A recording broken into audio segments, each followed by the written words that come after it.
this first section, I'm going to jump in a little bit to human values research. So this research is based on something called the World Values Survey, which is a longitudinal study that's been going on for over 30 years. It's in like over 190 countries, and they do waves of the study every 5 years. So in terms of a data set, we're talking about a really big, very diverse, well-validated data set. It's the largest non-commercial cross-national time series investigation around human beliefs and values that's ever been done. So like really strong basis that we're working on. In those individual countries, we have like global data that's representational too, so it's actually kind of structured in many different languages to really capture the real feelings of folks around the world with respect to values. Basically what they did is they looked at what values people expressed were important to them, and they kind of mapped those on which values co-occur or happen together in the same person, in the same cultures, and they were able to kind of lay out a structure of how human values are organized through mathematics. This is kind of the way that the researchers laid out the data in terms of like how they found different named values manifesting. So these are the titles they gave them. That's not like super important, but you're gonna see that it's over here in the area of like universalism that you see things like being part of nature, equality, protecting the environment, social justice, a world at peace, wisdom, kind of like oneness. All of those things like occur in this kind of space, and they're adjacent to things like self-direction, which is like freedom, curiosity, creativity, autonomy, etc., on kind of in one direction, and they're adjacent to what they call benevolence values in the other direction. So those are including things like friendship, love, helpfulness, meaning, honesty, forgiveness, responsibility, and then as you kind of go around this way, you see like values for conformity or for tradition, for security, for power, for achievement, for kind of stimulation, hedonism. These are like different ways that these things are organized. So what they then did is like model these on a circle, but they kind of mapped them and categorized the values, looking at whether those values were kind of intrinsic values or extrinsic values, and whether they were self-oriented or other-oriented.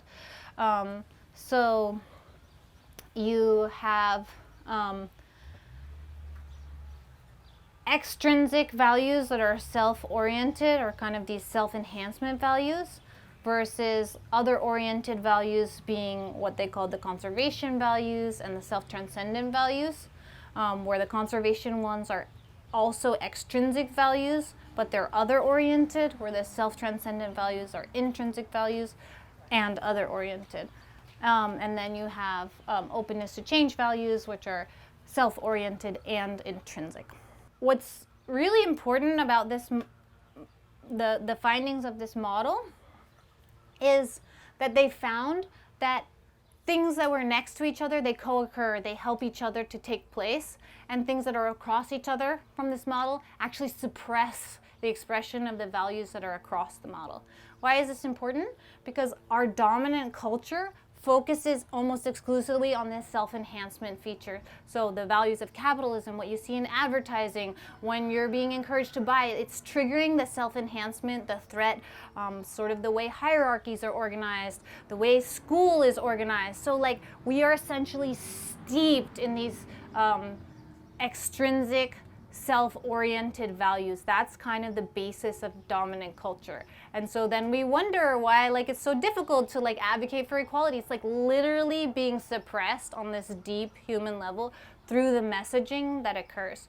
And so this is why it's really important when we think about like communication around these things, because when we want to communicate and kind of inspire and elevate these self-transcendent kind of values, intrinsically other-oriented, we need to be careful not to start priming the other values. So like when we talk about equality and social justice, we need to not talk about like making ourselves look good and like money, because you're actually suppressing people's capacity to engage with you on that like deeper level. And so that's kind of like, if there's one thing you take away from what comes in there, that's like the nugget. There's a lot more details to it and we'll jump into it, but that's the basics of it. So the findings of this study is that like all these values are universal. We use them at different times, but everybody has them. So everybody has every single value on here. And that's really important, because even when you're working with someone who seems like really into themselves, their image, like focused on money, on power, the reality is like intrinsically in them as a human being, they have values for social justice. They have values for equality. They have values for living in a world of beauty. Just those are just being constantly suppressed in them, and they're like paying attention to like all the media and everything. So when you engage them, take control of that conversation. Talk to them about social justice. Like when they start talking to you about money, just change the subject. Change the subject back to social justice, back to equality, because that's in them. They actually do care about it. No matter what behaviors they're engaging in, they do care about these things. They're not having an opportunity to express their values. And they can have that opportunity with you. That can be very shifting. That's also true when we're in dialogues with the state and we're in public spaces and they're focusing on these other things. You can bring the questions that will bring it back to these values. Like you can shift any dialogue back towards these things. That's something that you have the power to do, like with your voice. Values are really dynamic, so we engage these different values in different moments. So those self-enhancing values are really ones that are triggered in context of threat. And so they're like evolutionary adaptive in the sense that like if you are in a high stress situation, like those are the things that are going to save your life, so that you can go back to having these, like being in this more calm, like other-oriented space later when you're alive, you know? But our culture keeps us in that high-stress state, which makes us like more likely to be in these more self-oriented kind of values that are kind of moving from a space of fear. What we see when we look at them is that people kind of dispositionally like hover in a certain area, cultures hover in a different area, but people also change what they're doing moment to moment. And moment to moment is the space where you have the most power to affect change in dialogue and ultimately like move towards dispositional shifts. Dispositional shifts like require more support. So you may have a dispositional shift in someone when you're calling them into a healthy system that's like more focused on, you know, some of these other strategies.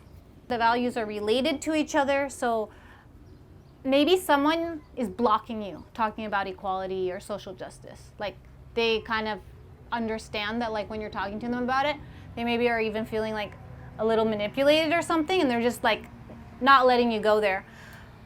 You can use your knowledge of like the other values to find a different value that's nearby that you connect on, because even by talking about that, about talking about like kindness or forgiveness or freedom, like you are already priming these ones like social justice and equality that they're maybe not willing to talk to you about. So you can just go in through another door, so to speak, to make the dialogue get to these more core values that are really needed for transformation in our society. If you want to block the expression of the values related to like fame, money, etc., image, you need to block it by just directly talking about the things that are like across from that. So this is, and same to you, like don't let people block your talking about those things by utilizing these. And you can feel that in the room, that if someone is just constantly priming these image-based, financial threat-based dialogue, like it's going to be very hard for you to raise that if that's the main focus. So in those cases, we need to work on changing the structure of what information is expected in those meeting spaces. We'll get into that a little bit more. And last, like, values are not outcomes. It's more something that's like operating in the moment. So like,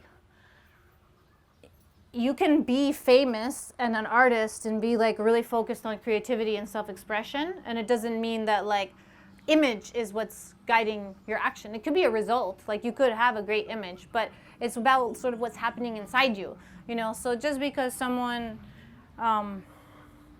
actually ends up with a really big mic and like wide reach doesn't necessarily mean that they're operating from a certain set of values. When you have these value dispositions kind of rooting yourself in these different spaces, those intrinsic ones lead to people who are more likely to pursue civic engagement. They're more likely to express concern about social justice. They are more likely to engage in environmentally friendly behaviors, and they're much more likely to express lower levels of prejudice towards groups that they don't identify with. So like when you move into this kind of intrinsic area, so these are both like the self-direction and the universalism, benevolence kinds of values, you have like just ways that folks are then able to operate in society that I think is more aligned with the kinds of transformation that people in this group are looking for. Unfortunately, when people have an extrinsic disposition, you see higher levels of prejudice, less concern about the environment, lower motivation to engage in environmentally friendly behavior, weak concern about human rights, there's more manipulative behavior and less willingness to help others. So I mean, that's kind of like an obstacle that we run into with certain kinds of partners and certain kinds of relationships. And so that's just something to be aware of, that that's part of the mix that you're getting.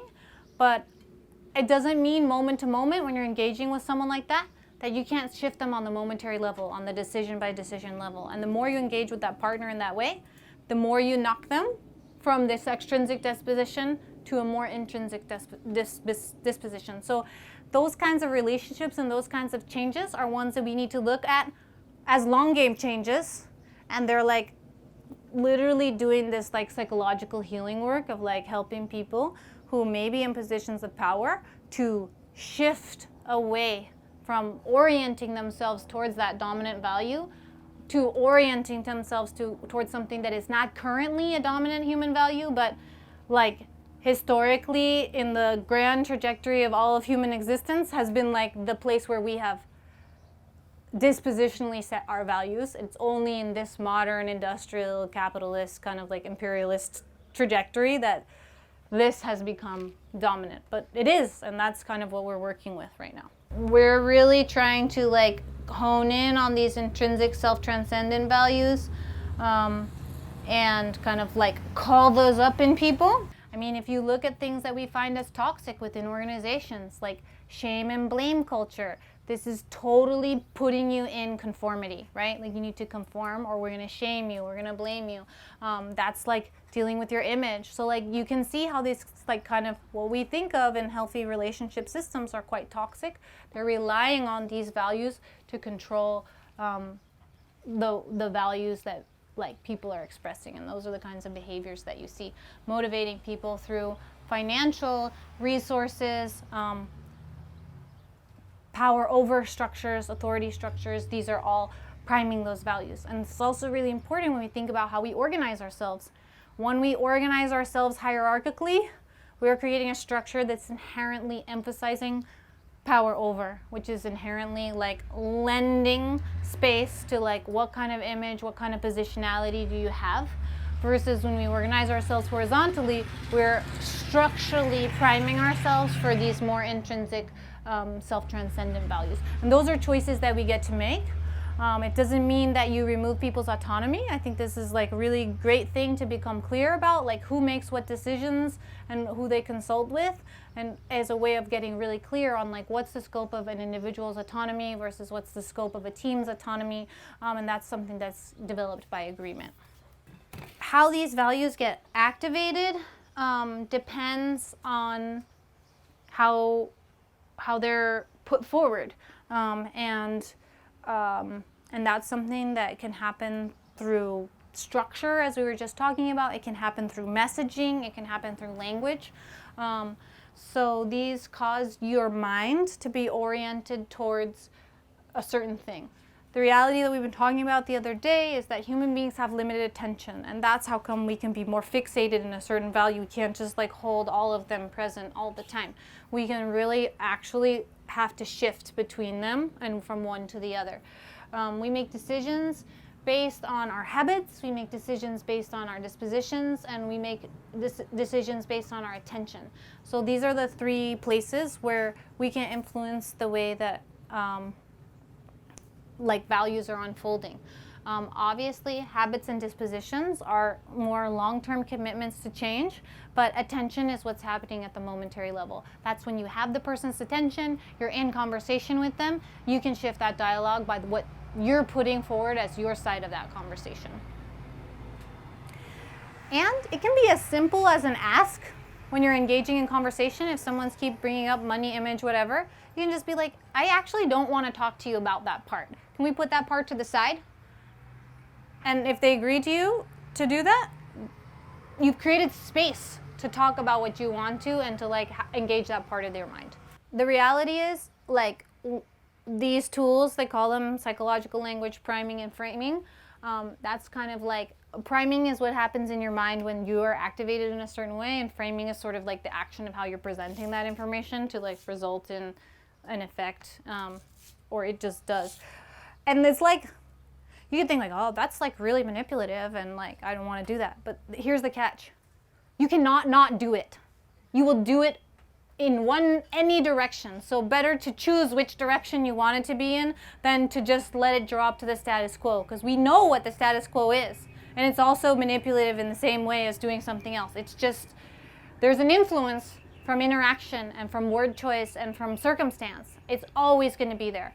And so this is a place where you can kind of take back your power about the direction that you want that conversation to go by being aware of the impact of those words psychologically.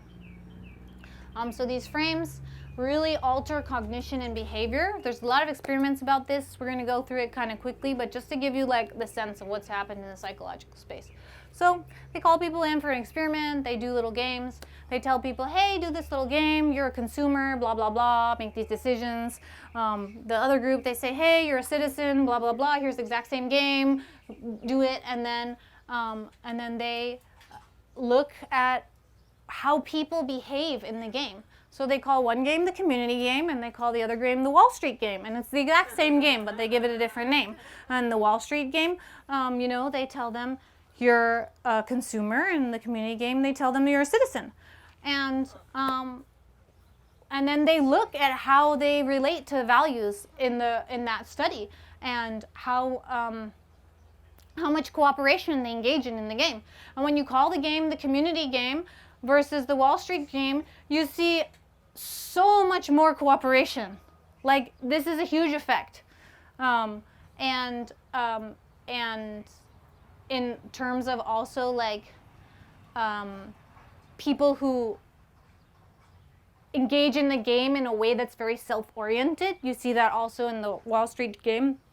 Not only is there less cooperation, but there's more like self-serving decision making in the game. They created 2 groups at the beginning of the study that was based on like their personality characteristics and like their value expression. And so there's people that based on their values you would expect them to be more self-interested as a defector group, or you would expect them to be more cooperative. And so from that dispositional space, they looked at how that person engaged with the kind of circumstances of the prime. And what they found is like the priming affected both people, regardless of what their kind of dispositional orientation was. So people who were more likely to be self-interested, when they experienced the primes, they were more cooperative in the cooperative setting, and they were less cooperative in the less cooperative setting. And basically what it's showing is that based on the disposition, it didn't matter. It was the frame that altered the behavior. So more cooperative people were not extra more cooperative in the cooperative situation, or like extra less cooperative in the financially framed. They behaved the same way as people who had dispositions that were towards self-interest. So this was a different study where they kind of asked people to, psychological studies are kind of silly, right? Because they try to do something really quick and like make a reference of like, what does it mean when you do that? So they kind of, in this study, they sort of tell people like, you're hunting for words to like be the best versus you're hunting for words and everyone you find like, we donate money to charity, right? Something like that. And so they kind of set them up with in one of those two conditions. Either you're helping people by how many words you find, or you're great for how many words you find, kind of thing.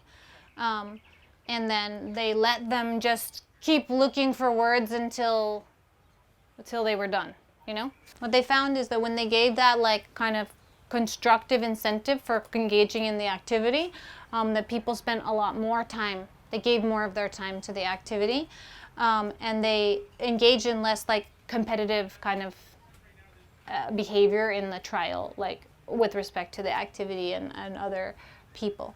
And that was kind of true of both, like moving in both directions. So when you use the achievement time, you actually get less volunteering as opposed to just no prime at all. And then when you do the benevolent prime, you get a lot more. So this one is moving in both directions. So when you're working with folks who are more oriented towards like fame, wealth, power, etc., and you speak to them from the intrinsic value space, there's actually a big effect in how they address like issues of social justice, environmental justice, etc. And one of the easiest ways to do that is just to literally ask people to reflect on the intrinsic values. So you ask them like, hey, what do you think about like social justice? Or like, what do it mean to you to like really live in a world of beauty? Or like, how can we create a world of beauty? Or, you know, like when you think of wisdom, like what does that really mean to you? Like just these kind of big questions. That gets into a space, a totally different psychological headspace, before you move into like really deep particulars. You know, like, hey, in our community, we realize that like the distribution of food resources is inequitable, and like, do you think you could help like problem solve that? If you kind of have that big like vision focused on values conversation first before you start moving into like solutions, like the way that people who are have these intrinsic value orientations behave is completely different. They talk more about equity and justice. They reference more moral imperative to like do something about that problem instead of like not caring. They express more feelings of responsibility towards other people. They show less self-interest, so they like start doing things like suggesting using their resources to solve the problem, you know, and they care less about the financial cost of using those resources to do it, and are more focused on like actually achieving equity. And so this is like one of the reasons why I emphasize is like really important to enter into dialogue and make space for some of these like little bit more philosophical like headspace discussions at the beginning, to move from the big picture to the details, kind of how we were talking about. This is the big picture: social justice, wisdom, compassion, etc. That's the big picture you want people to move from before you start like, okay, how do we apply that in this particular situation? Whether that's building a garden, creating food access, like creating access to green space, like whatever it is that you're doing, you know? The opposite is true. When you look at people with extrinsic value orientation, when they're in a position to kind of control the dialogue, they actually suppress the expression of the same moral and helping frames that they will use when they're talking about environmental and social justice issues. So they say, no, we can't do that because it costs too much. End of story. That's what's used to shut down that dialogue. And so that's basically like the trap to like not let yourself fall into, to just move past dialogue being shut down for those reasons.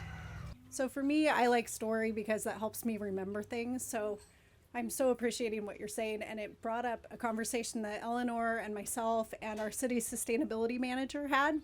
And we were talking about the franchise agreement.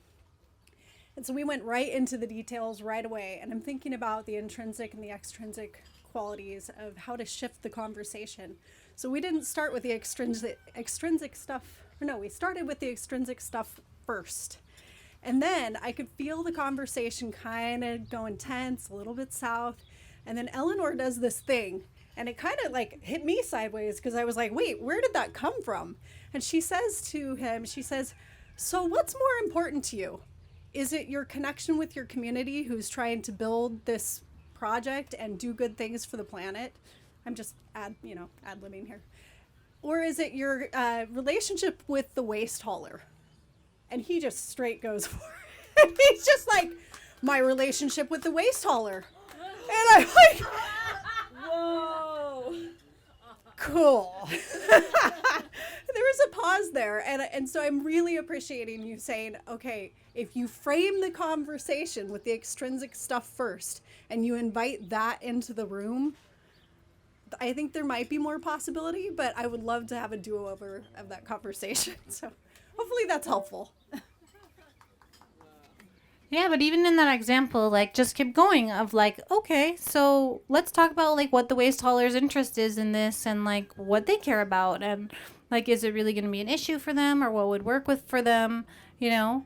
And like, in general, most of the waste haulers are like not threatened by community composting at this moment in time in an individual instance, because they're cute, like, we're going to take over and they can have their little cute education project. They'll even like fund it, because then they can like get your shiny for them, you know? So they kind of usually don't have an issue with it. So in terms of like getting your foot through the policy door, like, even when that's happening, you can be like, okay, well, like, can we coexist? You know, like, is this going to work?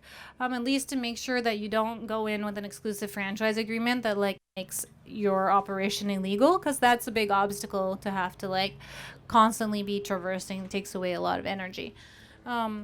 But in that conversation still, it just continued. I mean, we really wanted to like raise the issues of what we want to support in the community, what the community group is doing.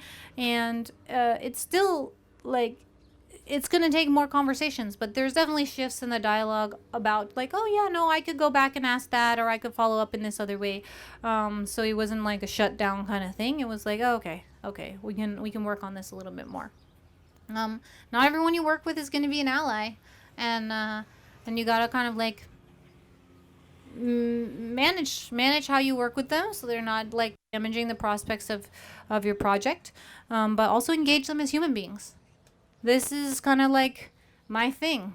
Like, when you kind of demonize someone, you give them permission to be that demon.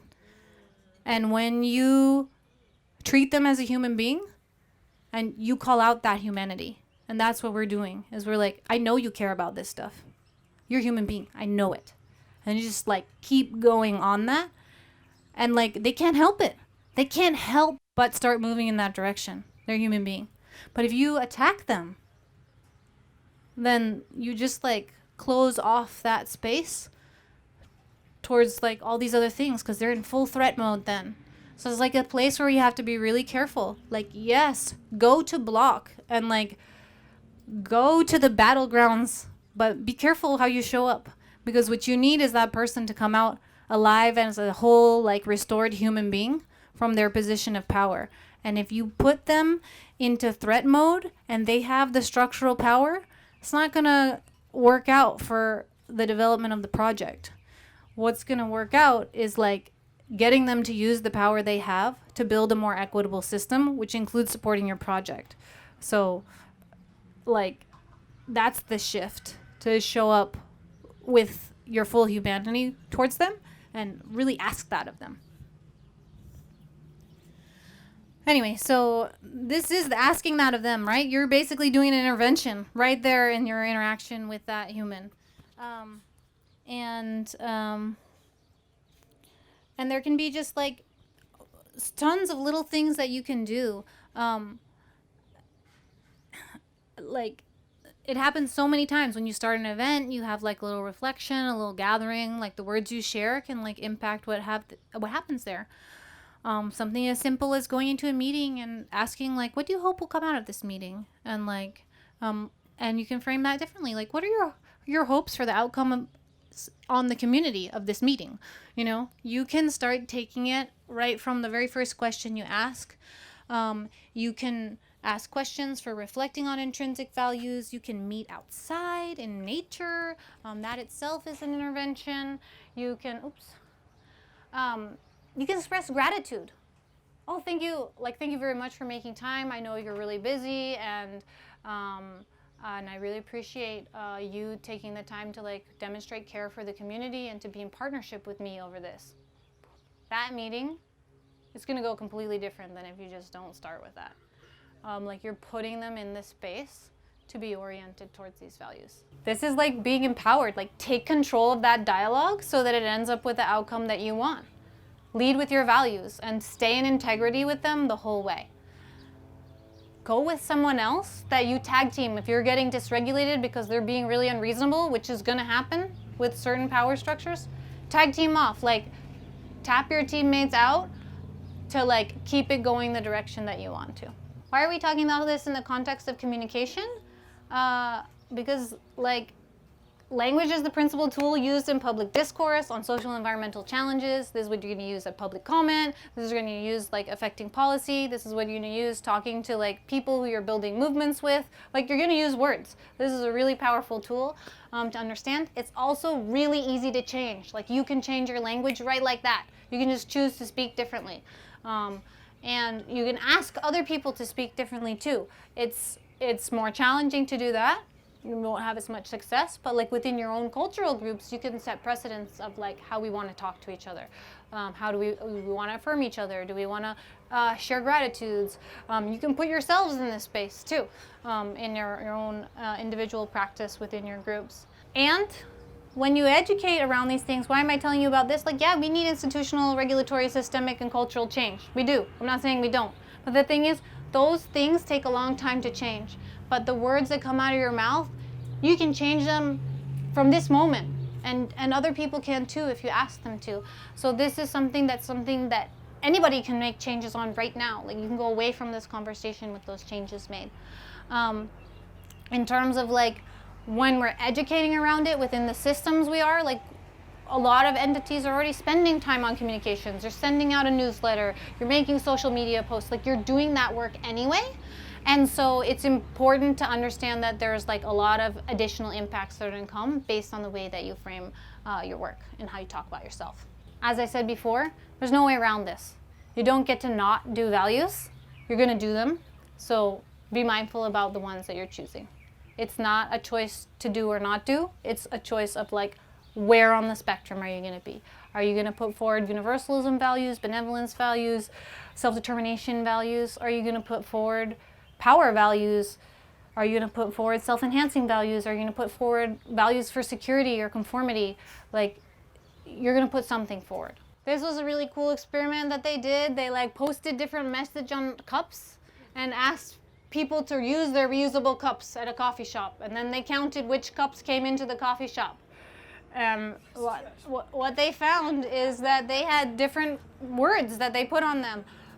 So the best one was one that just said, for the love of nature. And the people who had the for love, these were randomly assigned, they didn't get to pick their cup, they just got the cup. The people who had for the love of nature cup, like used their cup. And this was the best extrinsics prime, less trash, more cash. That was used the most. They had other ones that were like used even less. But relative to each other, the less trash, more cash was like not used as much as the for the love of nature. People just didn't remember to use their reusable cup based on the little sticker like on the cup. So it's like that simple. And like we're affected by it like totally without realizing we're being affected by it. Like this is not a decision that the person's like, I have the for love of nature cup, I'm gonna go more. Like they were just constantly seeing that and be like, oh yeah, let me remember my cup, 2 times as effective. That's like why you don't incentivize people to compost by giving them money. You incentivize them to compost by saying, let's care for like Mother Earth and like let's be in community with each other. That's what motivates people. That gets them there twice as effectively, I would say probably much more, than trying to use a financial incentive.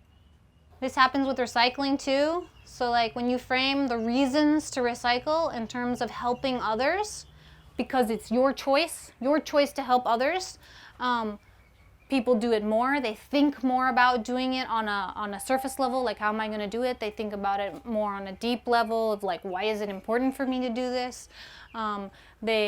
If they're learning about recycling, they actually absorb more information about how it works.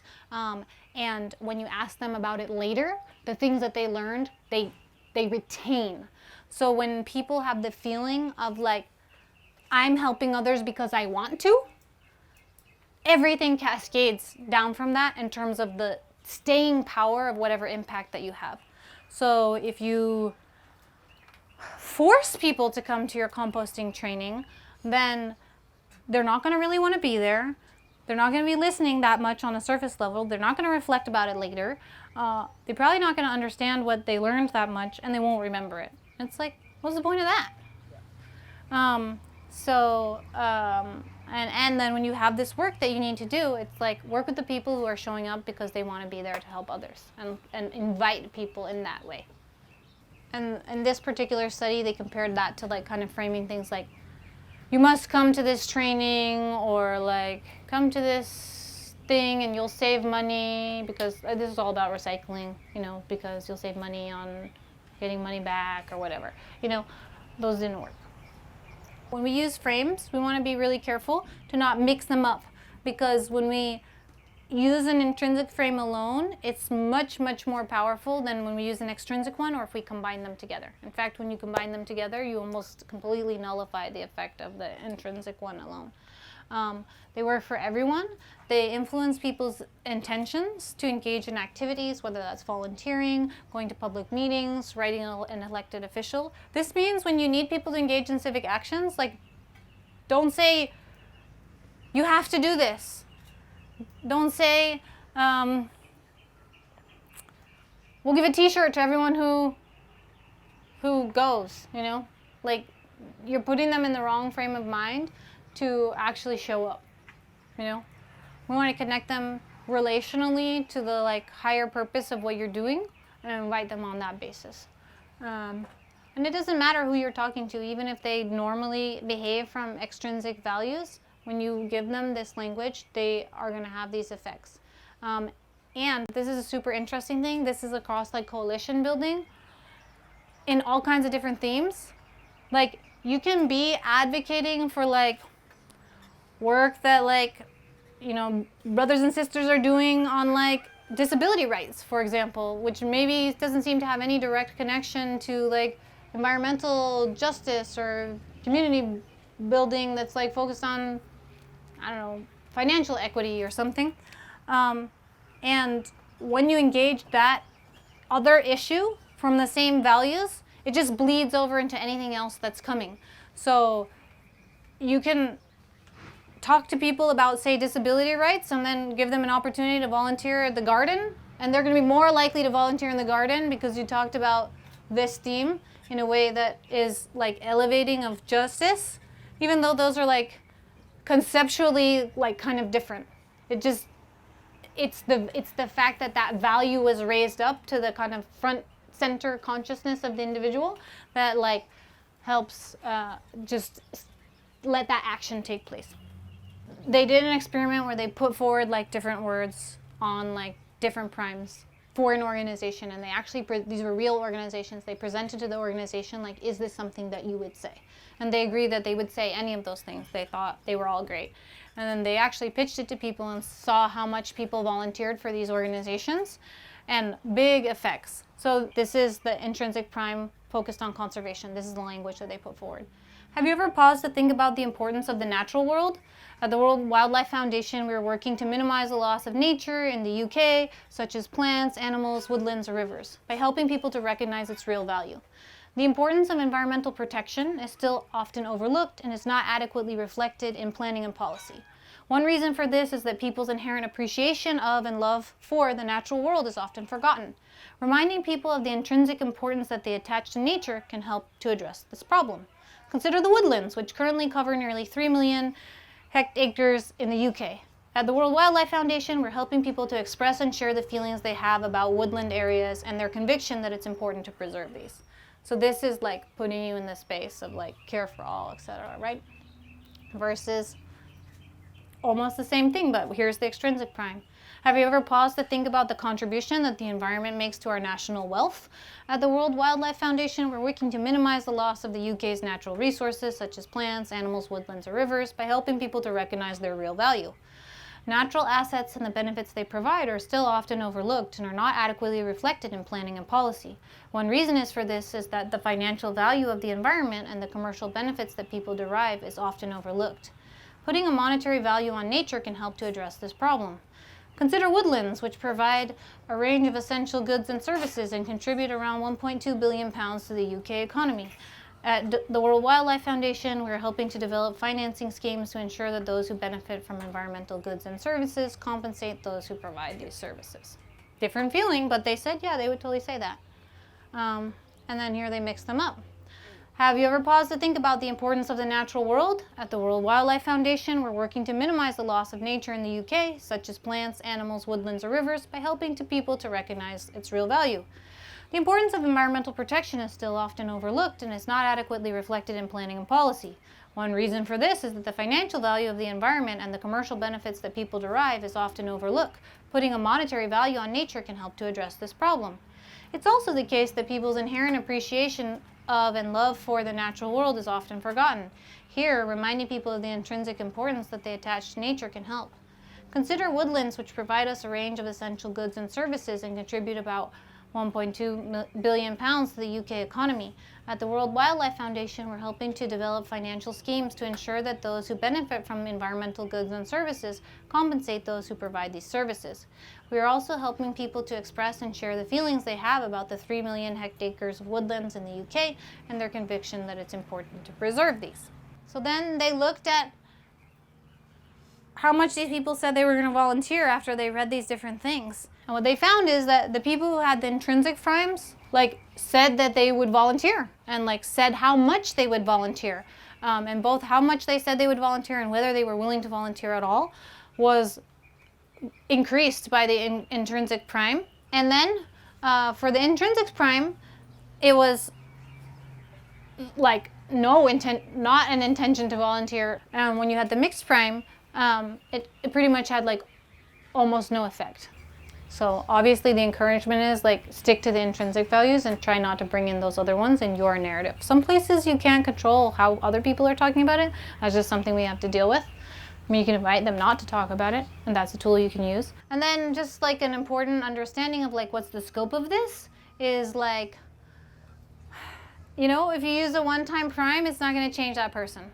There's disposition. If they're operating dispositionally, it's going to take more time.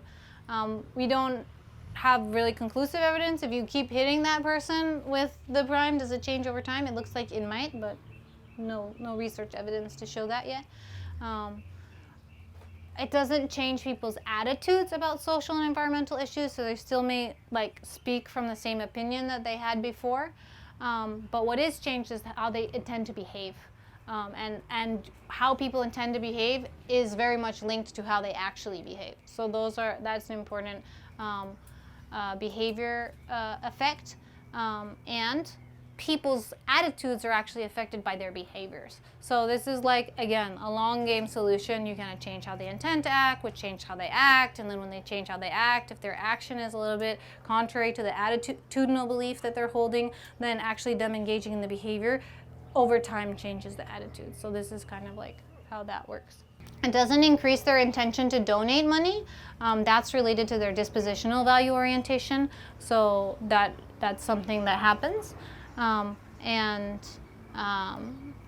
That's basically people who generally have that intrinsic value are more willing to donate money.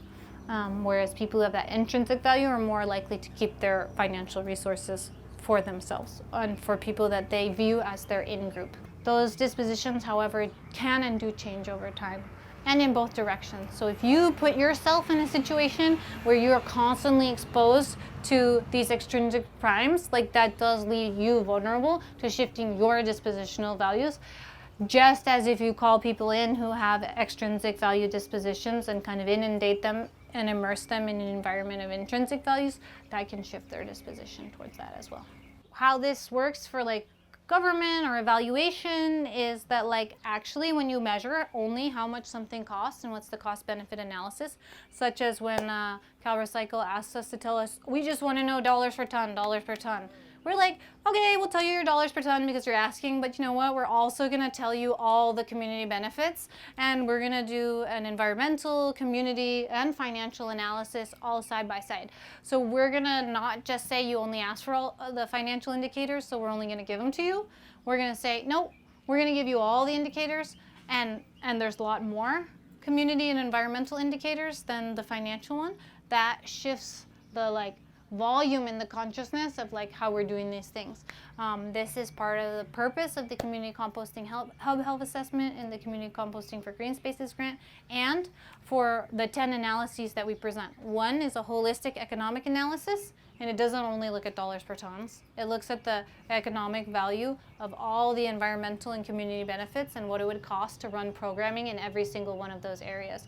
Urban greening, neighborhood beautification, social programming, public health, neighborhood activities, building safe gathering places, educational programming for youth and adults, access to healthy food. We're looking at all the things we're stacking up. It's like, you want to run that program? You want to run that program? You want to run that program for your community? We're talking about 50 to 1 on the dollar for investing your money in community composting in terms of the broad spectrum across human services and those are only community benefits that I listed. I didn't talk about drought mitigation, soil remediation, habitat creation, carbon sequestration, methane reduction. I mean, we have that same suite on the environmental side. And all of those are things that there's programming built around too. And if you were to run that programming independently, let's increase carbon sequestration by putting filters in parks that suck the carbon out of the air, we'll plant a tree, but more easy. Right?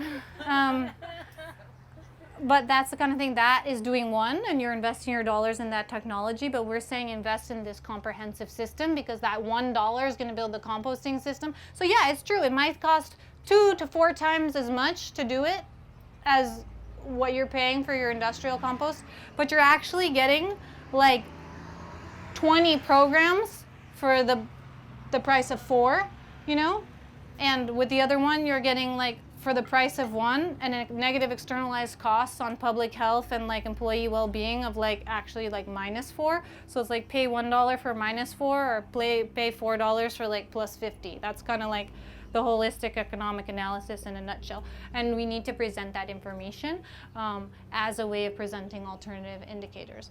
And I'm going to go a little bit faster here, but the basics of this alternative indicators, they're using them in the city of Santa Monica, and they also did some experimental designs. Essentially, when you present people with community, environmental, and financial data all together, you see better outcomes for the community and the environment than when you only present financial data. That's the takeaway finding.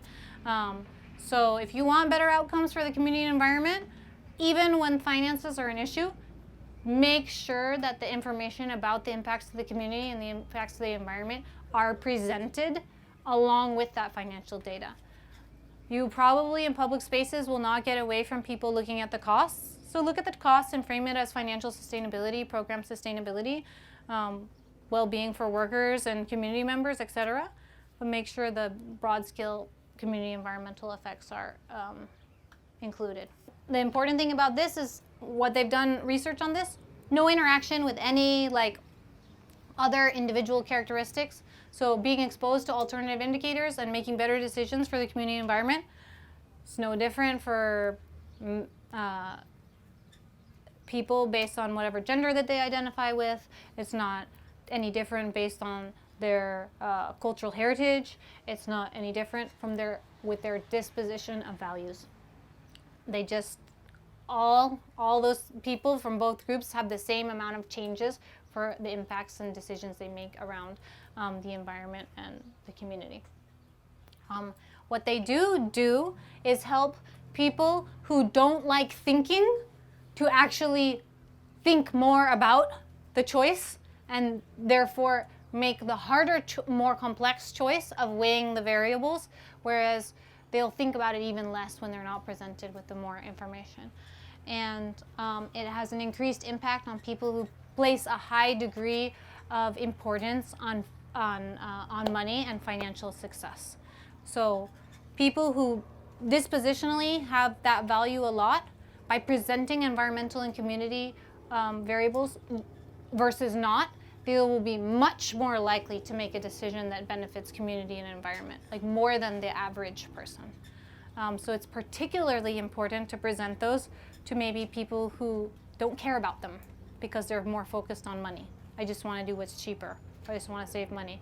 It's like, okay, but we need you to consider these other impacts to the environment and the community. And I'd like to just take some time for you to like walk through those with me. The last part of the dialogue, we were looking at like effective tools for kind of like community well-being.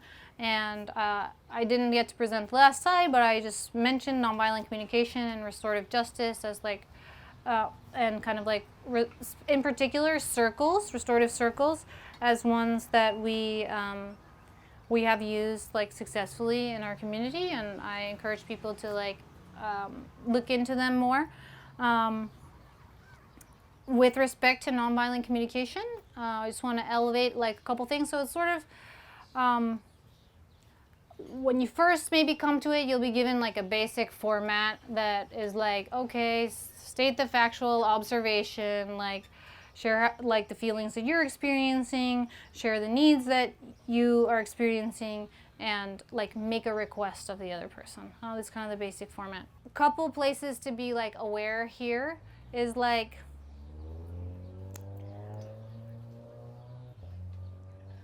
make sure the observation is like factual, that you're saying the thing that actually happened and not like what you think the person was thinking that like made them do that thing. Because that's already like putting a whole level of projection on it.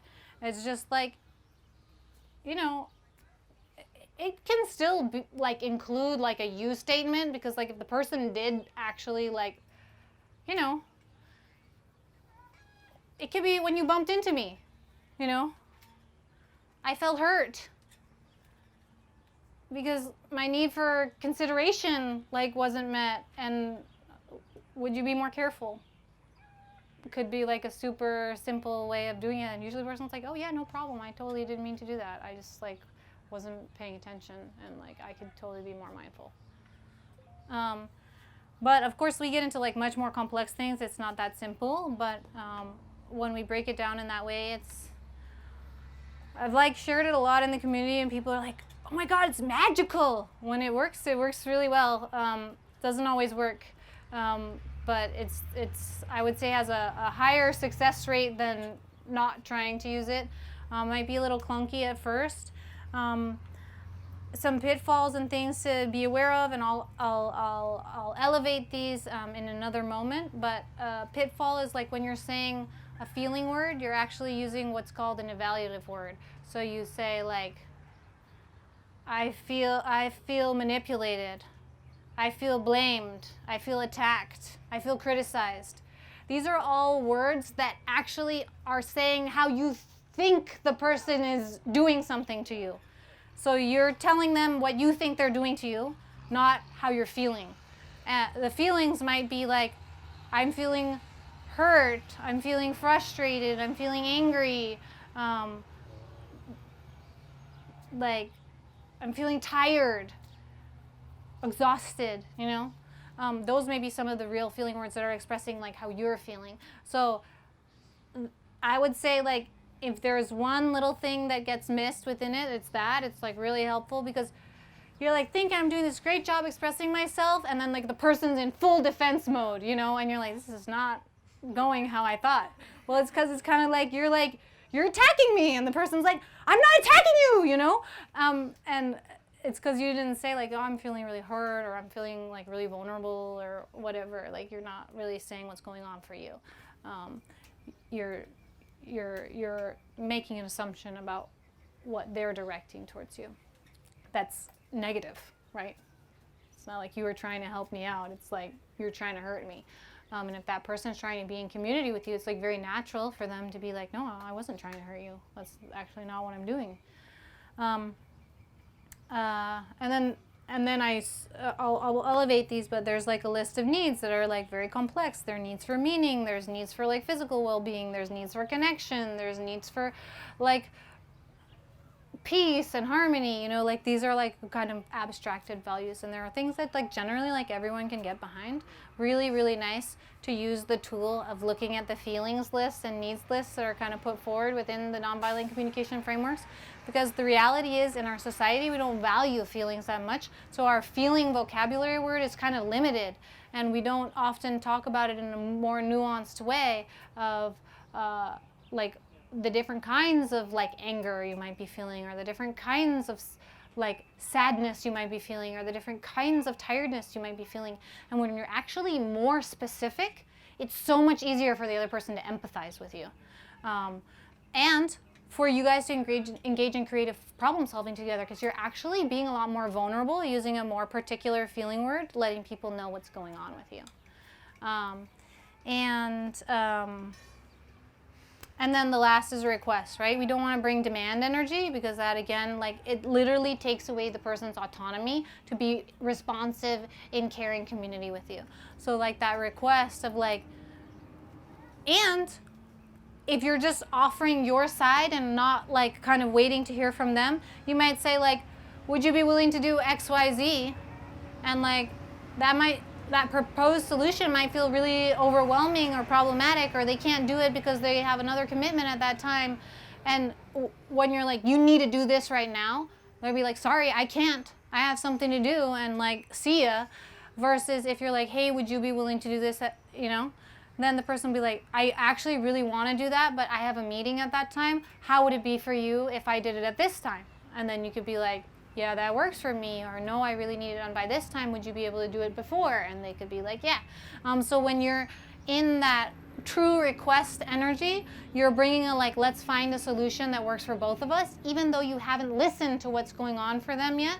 You make space for that to be part of the problem-solving dialogue that's addressing your needs. And so that's kind of like just something to be open-minded about. So this is like a quick intro into it. I'd love to spend more time talking to anyone who's interested about it. Totally open to like holding a session on it outside of this space. So hit me up if you're interested in that, or we'll send out an email. And then the other thing I want to elevate that's been a really effective practice within our community, we've used it a couple different times. Definitely we're not experts in it, but the idea of like using a circle to deal with a really stressful situation. So call together like the communities that are affected. It doesn't necessarily have to be a thing where like someone has like, you know, done something. It can be something that happened just in the community that's like not anybody's fault, but like we want to be having a coordinated response to going through that. So we've used this strategy to like you know, help integrate like a community member and friend like back after they've been in the hospital. We have used this like in instances where like there was like some real violations of consent that were like kind of sexual in nature between community members. We've used this like in instances where there have been like really extreme like experiences of like exclusion and like issues around communication that have caused like really deep ruptures in friendships. When you do this practice, it's like really important to slow down. Like the basics, like come together, sit in a circle, like spend time doing rounds connecting, like share a round of like what you hope to get out of this circle. Share a round of like what values you're bringing to this dialogue. Share a round around like what you are willing to contribute. Then get into the meat of like whatever it is you're like, what feelings you're experiencing in relation to like whatever the thing is that happened, like a round of ideas about a solution.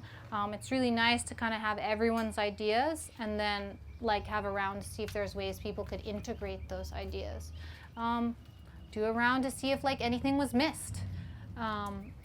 What happens when you slow down and engage in this deep listening is like people start feeling really heard. There's like much more acceptance, there's more support. Don't imagine it's going to go fast. It's not going to go fast. It's going to take several hours. Be mindful of the fatigue that people are experiencing. So like when we did the circle that was dealing with like exclusion and communication, like we were like, oh, we're gonna do this one, like maybe it'll be 3 or 4 hour circle. We had to do 3 circles. It took like 15 hours.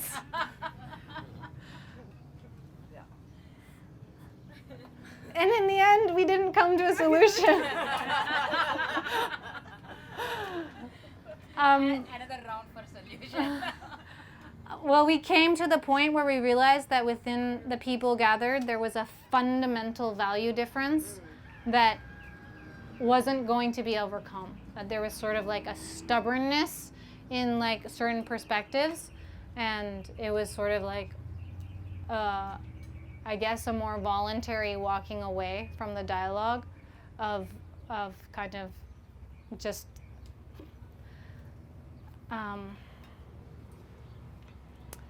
to be very specific, like a desire to do what was best for the space, and the stubbornness of around the solution, like not going to allow that to happen, and so like kind of stepping back and just saying, okay, whatever, with respect to the exclusion, don't do that because we really want what's best for the space. And I would say, even though maybe we weren't successful in having the circle, I think what we're experiencing is that that circle had an impact anyway. The unwillingness of the group to just override that person who was blocking, I think has ultimately created conditions for that shifting to maybe occur like months later, what was being asked for at that circle. So I think when we're in these human systems, patience, and when you just refuse to do the violence, it can actually, maybe in the end, we'll see, come around. Yes, and I would like to add that we need to be very mindful that these kinds of tools are to be used amongst us peers that are trying to form this non-hierarchical situation, but that when we deal with natives, with native populations, everything changes, because it's not that there's hierarchies, but there is wisdom recognized, and in many instances, all of these tools and solutions are defending personal importance, what we know as importancia personal in our ways, and it's really the ego of, well, I don't want you to boss me around, I don't want to boss around, all these things. But in native cultures, we do have people that have a hierarchy as far as wisdom goes, and we do humble ourselves to say, this person is saying something that maybe I don't agree with, but I am going to go with it because of his or her wisdom. So understanding that we cannot fit certain native people into this box and kind of expect them to follow these rules because we function differently. Yeah, so just elevating that, like, people can self-determine about the decision-making strategies that they have within their own groups, and people are having long cultural traditions about how those decisions are made. I think this is a tool that, like, in respect to restorative circles, it's one where, like, you invite people to come, and the people who come are the people who are agreeing to participate in that way, and you actually create the format of that circle, ideally together. So it's an agreement about what will be best among those people. It's not something that you would ever, it doesn't work to impose it on anyone. That's just like, imposing it on someone is to like violate the principle of the thing that is happening. So you could invite someone to that space, and if they come, you explain to them how it works, and if they want to do it, then it'll be fine. Even if they are maybe working from a different tradition, they may share information as part of their solutions about how it works that may be very useful to arriving to a collective decision that works for everyone. So thank you for elevating that as just cultural sensitivity. And it's also important when you're engaging, we see this a lot with like working with church sites and stuff. Sometimes organizations are functioning hierarchically and they are not interested in changing how they're working. It doesn't mean that good work cannot happen in partnership with the people there, but you can't come with like a should energy about like how those people want to organize. they may appreciate how you're organizing and be curious about that, and that may be a way of shifting that if they're experiencing negative impacts from the way that they're organizing, or it might not. So that's just something to bear in mind. Rosalina? Can I'm thinking about like harm and someone who might have done harm and been harmed in restorative circles.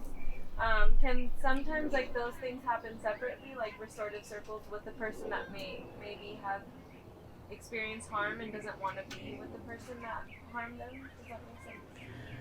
Or do they only work like when it's all together? So as I said, you can only have the people there who are willing to come. So if you are attempting to have a restorative circle with all the people involved and certain people don't want to come, you can still hold the circle. It won't include that person. And it could still do a lot of good. I think in our society, we tend to equate conflict with abuse and really black and white polarized things. Like, this person is the victim, this person is the abuser, and like blah, blah, blah, blah, blah. But part of what happens with the restorative circle, and this is what I think from my understanding comes out of a lot of indigenous wisdom traditions, is like the fact that the thing happened is not fully the responsibility of the person who did it. That the fact that that thing happened in our community was a failure on all of our parts because we didn't sufficiently support this person for them to like not be a person to do that or not be in a position to do that thing. And so part of my understanding of like what the restorative circle actually is kind of a collective taking of responsibility for the fact that the thing happened and what does it really take to fully resolve that.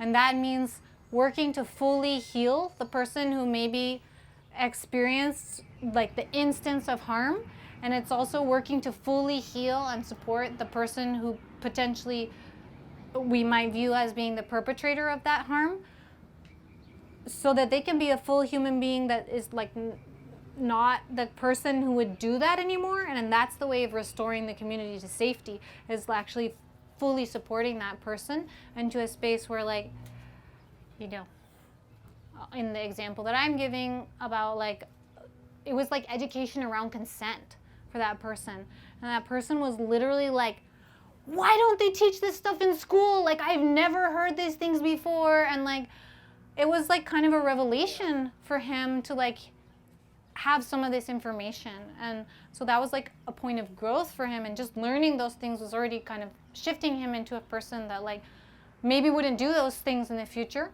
And that was like literally sharing a website link around consent, you know, for someone.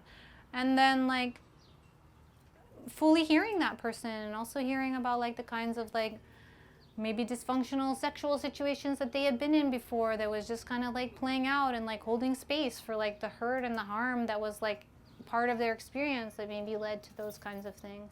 And on the other side, like just holding space for that experience of like how that situation got created, and like where are places to like use voice and like grow as a person. Those kind of like support for everyone. And the last part of this dialogue that I was wanting to include is just like an opportunity for y'all to share any tools that you've been using, so that we can elevate that. If it's something that people want to do work or like more knowledge sharing around in the future, I'm definitely supportive of that. So I've found constructing circles or restorative circles as being really, really effective tools, and utilizing nonviolent communication. So I've kind of elevated those two from my experience with you all. But like, there's other tools. These are not the only tools that you could have in your toolbox. So I'm just like really invite people to like take a moment to reflect on any tools that they've been using to really promote community well-being. And if you want to share those, like, please bring it into this space. Like, take the opportunity to like empower 50 communities with the benefits that you've gotten from whatever tool or strategy that you might have been using. Celebrate the little things, you know. Get a box of birthday cards or get well soon cards. If somebody we think like, oh, volunteers came and we say, hey, where is person X? And somebody say, oh, he had a bad fall in the restroom and he couldn't make it this week. Okay, if you can go and talk to him, just say hello, how are you? And if we can't make it, just send him a get well soon card from our community members. I think that will really help us to see we can really connect well with the people. Anyone wanna add anything else?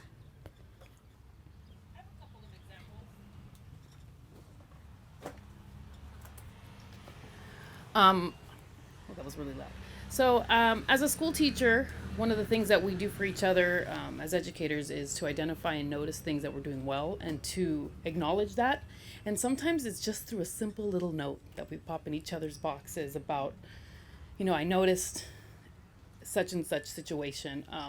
And even to receive those, it kind of reiterates the work that you're doing. And so in a community organization, I could imagine that when your volunteers, attend, to really do pay attention to the individual and take notice of the things that they're doing or experiencing, and take a moment to write a little note and maybe hand it to them on their way out. Just that appreciation of noticing is really powerful. As well as in my classroom, we start every day with celebration. So maybe at the beginning of your meeting when people show up, or when we were talking about acknowledgments, but also like, is there anything anyone wants to share? Sometimes someone comes with this experience, or they just, they're just waiting to tell somebody. To be able to share that in community is also really powerful. It's a way to share not just food or but experiences, like, oh, so-and-so just had a grandbaby, or anything, right? Life-changing, or even just so much as I found a $20 bill in the parking lot at the grocery store, and sometimes that can start a conversation on a positive note. So thanks. I was thinking about this more yesterday when we were having our community meeting, but I've always been a really shy person. This is actually making me incredibly uncomfortable right now. But I was thinking that from getting feedback from some community members, especially those who have experienced some kind of trauma or aren't quite comfortable being a part of their community yet, maybe having a way that they can submit the things that they want to talk about, and maybe have you bring it up at the next meeting instead of them having to address the whole congregation of people. I feel like over time, if they get to kind of sit back passively and watch their ideas be put out there and see that they're not going to be attacked, it can really help people open up who wouldn't normally want to be part of the conversation or wouldn't normally want to openly participate in a large group of people.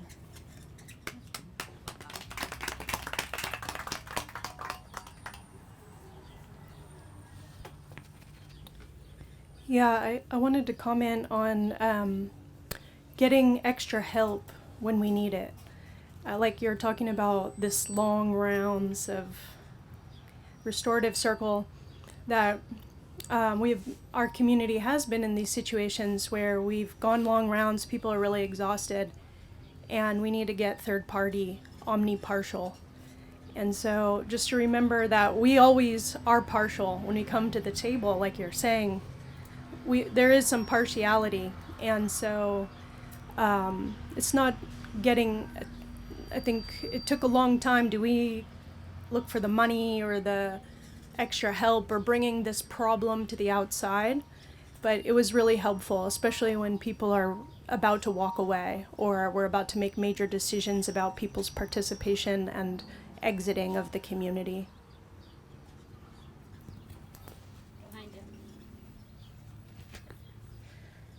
Kind of to add on to everything everyone said, I was a resident advisor in my college, and we did different things every week for our meetings. So sometimes we would share roses and thorns and kind of go around and just share something good throughout that week, something maybe bad or kind of troublesome, and then we would kind of get a better understanding for how people were feeling that day or that week. Other things that we did where we had secret pen pals, so kind of going off of what you were saying earlier, for a month we would have an assigned secret pen pal, and so for those who were shy, we would kind of either give them a little gift, maybe a candy bar or a note, and that really helped to cheer people's days up.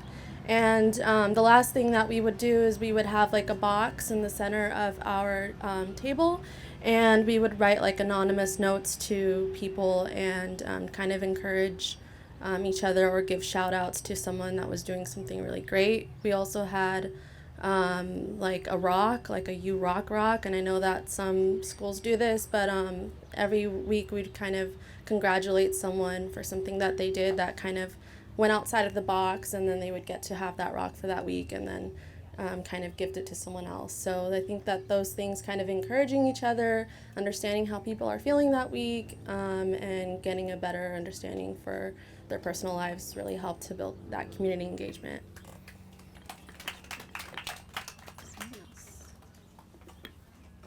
A couple of things I've learned in some of my experiences with folks my age, with folks way younger than me, with folks way older than me, is that there's a big difference. And to simplify what, Elinor already had put in the slides, is that there's a big difference between intentions and impact. And they always have a way of misaligning when we're trying to share intimate space with one another. So just like recognizing that when we're showing up, either in personal space or in a collective space, we're coming, when we're, especially with groups that, like these spaces, we all have good intentions. We're coming from a good space. And there are things in, the physical world that distract us and like abstract those things to where the impact on the person that we're trying to communicate with is different than what we had intended. And to acknowledge that and to validate that, and at the same time, just struggle with one another to communicate effectively and move past that initial maybe like uncomfortability and maybe like our desire to want to shut down and kind of just not talk about it anymore, and just like struggle through it and really be persistent about it, and understand that growth comes from generative conflict.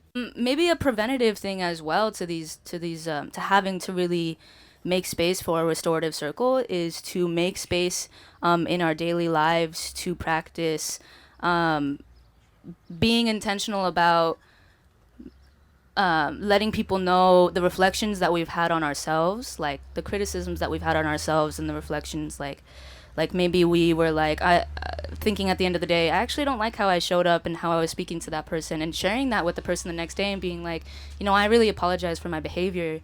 And then maybe also being like, but and I want to name that I didn't really like how you were showing up. So like making space for criticisms and self-criticisms, being intentional about that. And also,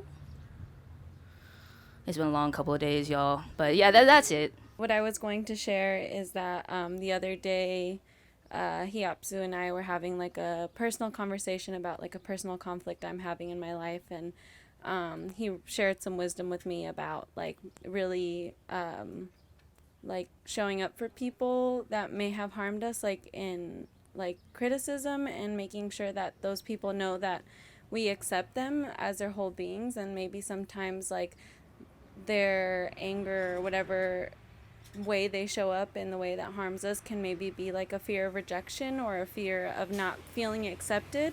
And so that making sure that when we are sharing like constructive criticisms, that we're still accepting them as a whole person and like loving them as a whole person, even though maybe we can like still have room to grow. So I thought that was a really important wisdom that Hiapsu shared with me, and I will definitely be taking from here. So I just wanted to share gratitude to him wherever he is.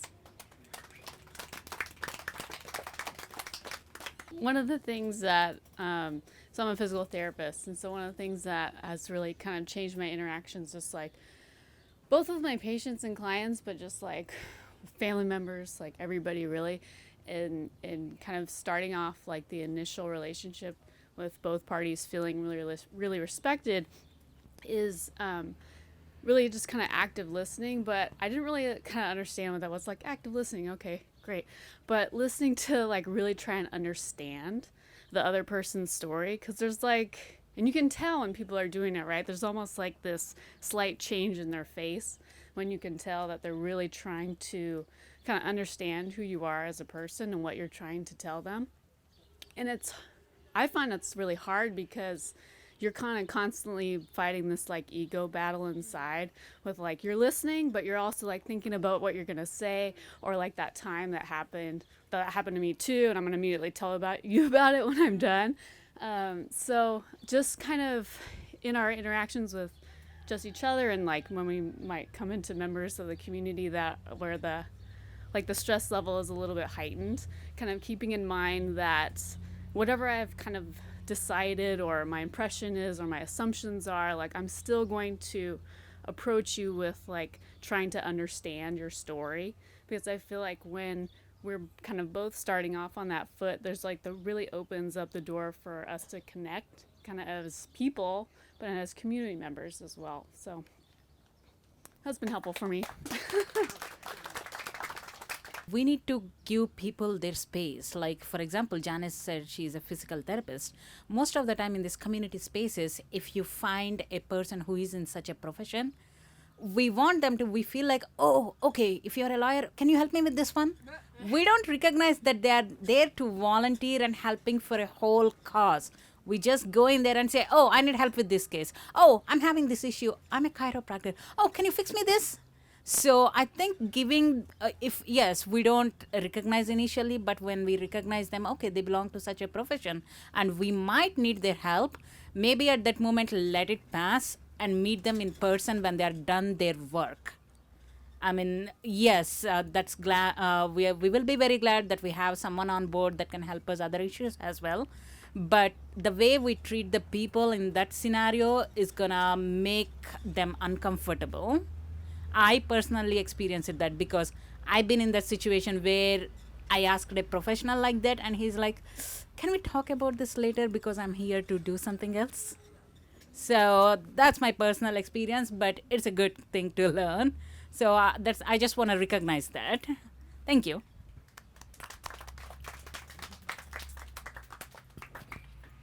Thank you all for sharing. I think I just want to leave with one other thought about these community practices. Like, yes, we want to build community practices that are healthy, and we want everyone in the community to be practicing them, and striving for like ways that like lead to the functioning of the whole community. But one of the things I want to elevate about nonviolent communication is it shows up not only in the way that you offer your communication, but also how you receive communication from others, even if they are not practicing nonviolent communication.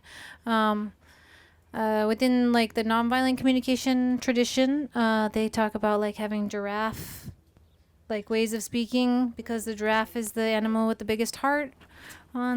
That's why they chose the animal versus like a jackal and way of speaking. And so there's the kind of offering of how you do it, but there's also the receiving. So there's kind of a space that you can be in where you're in like a tense dialogue where like if you can ground yourself spiritually in that space of deep listening to like listen below the kind of maybe aggression that might be putting forward in the tenseness of the situation, and like try to like actually imagine like you can do the practice even if the person is not like telling you what happened and telling you how they feel and telling you this. Like they may be actually like you may be able to imagine it and ask them like or guess, you know, so they may be like, fuck you, you know, and you're like, okay, like that's definitely nonviolent communication. But you can be like, okay, I hear you're feeling really angry, and like seems like you know, you weren't like having your like need for contribution respected, and like you can like still engage in that dialogue with the person even if the person is not offering it to you. That doesn't mean like you have to, like you don't have to anything. It's your choice, right? It's your choice to engage in communication with anyone at any time. But it is a tool that when you start to cultivate it, it's actually something that can help you to listen in a way that's like more open and loving, even if the other person is not there yet to offer that to you. And there's something like I'm totally like not at that level, but I think it's like a spiritual transformation level where you are actually able to still receive it as nonviolence because you're hearing it that way. And when you're able to do that, you make a lot of space and safety for the person who's doing that, and space for them to like actually heal and like have the experience of like, hey, I actually really liked how that person was talking to me, and like I might want to talk to like other people like that. And that's another way of kind of shifting the way people talk to each other in the environment, is just giving the experience of being received and heard and accepted and loved in all kinds of different situations. And so we have power to impact change through our listening and through our speaking with respect to these paradigms. And so I just like really like encourage you to think that like you are always empowered to do this, like regardless of whether the other person is actually doing it with you. That's not, your practice of it is not dependent on anyone else's practice of it. Thank you.